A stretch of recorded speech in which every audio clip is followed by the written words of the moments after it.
Son zamanlar sosial şəbəkədə paylaşdığımız bəzi xəstəliklərin müalicəsi haqqında paylaşımların altında yazılan rəylərdə və bizə verilən suallarda pasiyentlər bizə MRT şəkli atmaqla və yaxud hansısa bir həkim rəyini atmaqla bunu müalicə edə bilərsinizmi və yaxud da müalicənin qiyməti nə qədər olacaq deyə suallar verirlər. Bu barədə onu deyə bilərəm ki,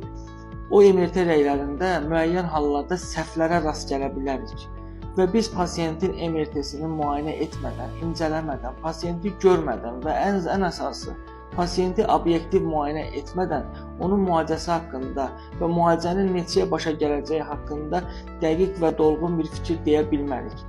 Yaxşı olar ki, bu cür insanlar əgər düzgün müalicə alıb sağalmaq istəyirsə, mütləq şəkildə həmin MRT-nin diskini ya plyonkasyasını və yaxud da pasiyent özü mütləq şəkildə klinikamıza müraciət eləsin və biz obyektiv olaraq pasiyenti müayinə edək və ondan sonra deyə bilərik ki, bu pasiyentin müalicəsi, bu xəstəliyin müalicəsi həyata keçirə bilərik ya yox.